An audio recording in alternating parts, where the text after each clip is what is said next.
আপনি এখন ছাদে? বেলা পেছনে তাকিয়ে দেখে ফারাজ একপাশে দাঁড়িয়ে সিগারেট খাচ্ছে। ভ্রু বিস্তৃত করে বলে, আপনি সিগারেট খান? আপনি তো ডাক্তার, শরীরের বিষয়ে আপনার বেশি সচেতন থাকা উচিত। ডাক্তারও তো মানুষ। সিগারেট খাওয়া স্বাস্থ্যের পক্ষে ক্ষতিকর, জানেন না? কদিন পর দেখবেন স্ত্রী ছেলে মেয়ের দায়িত্ব নেওয়ার আগেই শ্বাস নিতে পারছেন না। ফারাজ হাতে জ্বলন্ত সিগারেটের টুকরো অংশ রেলিংয়ে চেপে ঘষে আগুন নিভিয়ে দেয়। অন্ধকারে বেলাকে আবছা দেখা যাচ্ছে, সেদিকেই তাকিয়ে তাচ্ছিল্যের হাসি হাসে ফারাজ। রেলিংয়ে রাখা সিগারেটের প্যাকেট থেকে আরেকটা সিগারেট বের করে আগুন দিয়ে সেটা জ্বালিয়ে নেয়। আরও একবার সিগারেটে ঠোঁট ছুঁয়ে নেয় সে। ছাই হালকা ঝেড়ে ফেলে বলে ওঠে, নারী যে পুরুষের মস্তিষ্কের জন্য ক্ষতিকর সেটা কেউ বলে না কেন? বেলা একটা দীর্ঘশ্বাস ফেলে আকাশের দিকে তাকিয়ে বলে, কোন কোন পুরুষ যে নারীর জন্য স্বয়ং ক্যান্সারের ভূমিকা পালন করে সেটা জানেন? আমি, আপনি, আমরা যদি বিরোধিতা শুরু করি তাহলে শেষ হবে না। মোট কথা, মানুষ সঠিক না হলে সব কিছুই ভুল। আপনি আমার জন্য কতটুকু সঠিক? বেলা ফারাজের কথার অর্থটা আন্দাজ করতে পারে না। কিছুক্ষণ চুপ থেকে সেখান থেকে চলে আসবে, এমন সময় ফারাজ আবার বলে ওঠে। বললেন না তো। বেলা থেমে যায়, পেছনে ঘুরে বল, আপনার হয়তো আমার সামনে আসা উচিত না। নারী যে কোনো পুরুষের তাকানো দেখেও বুঝতে পারে সে কি বলতে চাইছে। আমি যতটুকু বুঝেছি ততটুকু বুঝে মনে হচ্ছে আমার সামনে আপনার আসা উচিত না। বুঝেও তাহলে কেন নিষেধ করছেন? আপনি একটা পুরুষের মনের শান্তি চান না? আপনাকে মাথায় রাখতে হবে আমি ডিভোর্সি, আবার 5 বছরের সংসার ছিল। আমি কাপুরুষ নই। মানে? ভালোবাসবো, হৃদয় পোড়াবো আর অতীত ভেবে পিছিয়ে যাব, এমন কাপুরুষ আমি নই। আমি আস্ত একটা বিষের শিশি, হাত থেকে মেঝেতে পড়লে ভেঙে গুড়িয়ে যাব। ভেঙে ফেলা মানুষের গতি থামিয়ে দিব। ভালোবেসে কেউ গ্রহণ করলে বিষের মতো শিরা উপশিরায় পৌঁছে মৃত্যু ঘটাবো।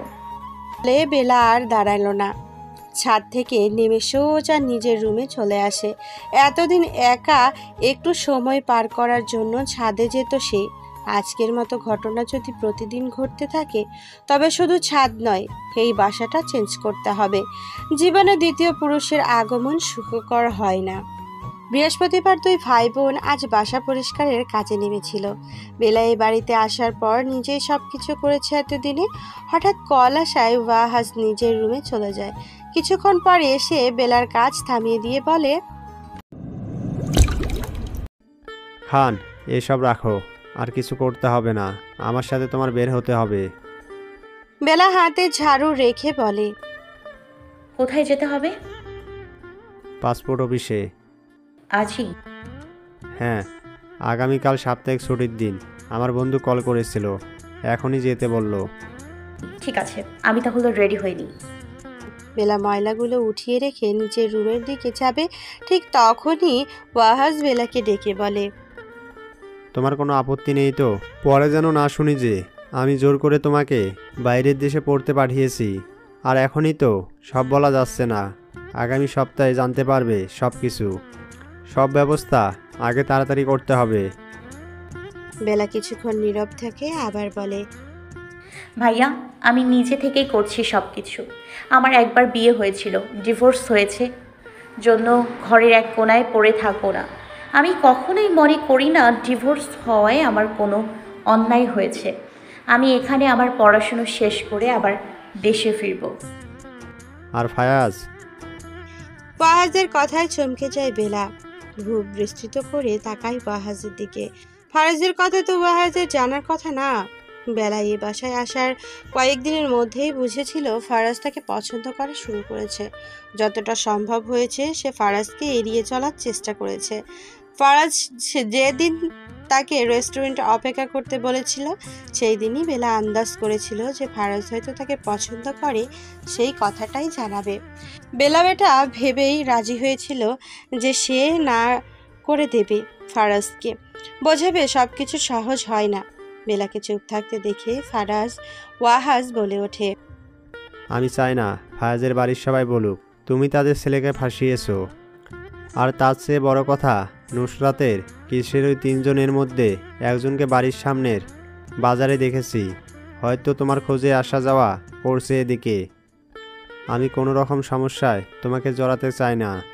তোমার জীবন যেন ঝামেলাবিহীন চলে তার ব্যবস্থা করছি আমি। বেলা মাথা নিচু করে বলে, ওনাকে নিয়ে আমার তো কোনো চিন্তা ভাবনা নেই ভাইয়া। উনি সেদিন বেলাকে কথা শেষ করতে না দিয়ে ওয়াহাজ বলে ওঠে, আমি সব কিছু দেখে নেব। যাও, তাড়াতাড়ি তৈরি হয়ে নাও, অনেক কাজ বাকি আমার। বেলার কথা না বাড়িয়ে নিজের রুমে চলে যায়। বেলা জানে তার ভাই একবার তাড়াতাড়ি তৈরি হতে বললে সেটা তাড়াতাড়ি করতে হবে, দেরি হলে বারবার তাড়া দিতে থাকবে। দুপুর 2:30। মো বেলাদের দরজার বাইরে থেকে কলিং বেল বাজাচ্ছিল। দরজা না খোলায় চেক করে দেখে দরজা লক করা আছে। সকাল থেকে তার মন খারাপ। বেলাকে কল দিয়ে কোনোভাবেই পায়নি সে।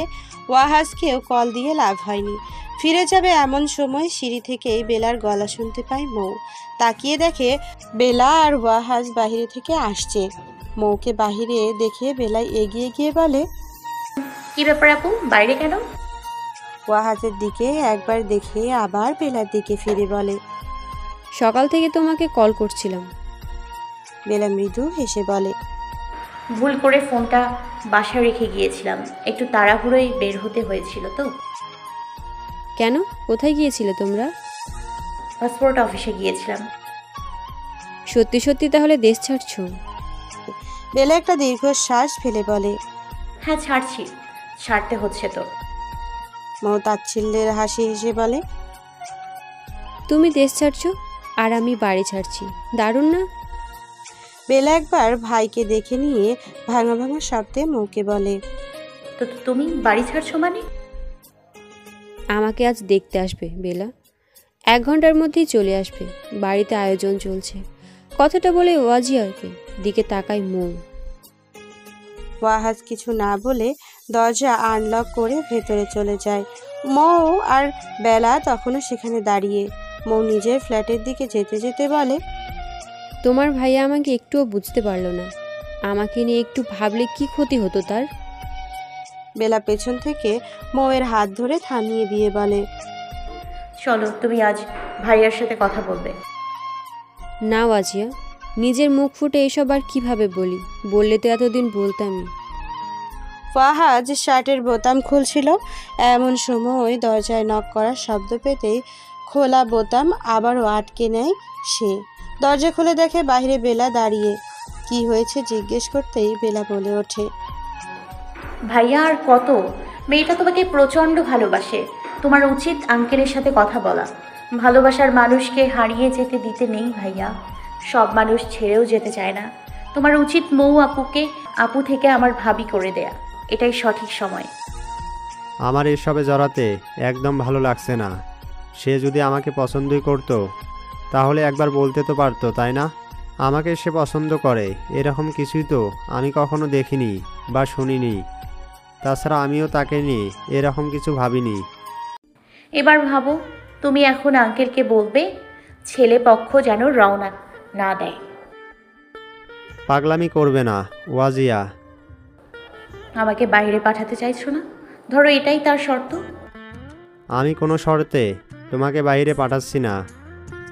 বেলা ওয়াহাজের 2 বাহু ধরে আবদারের স্বরে বলে, প্লিজ ভাইয়া।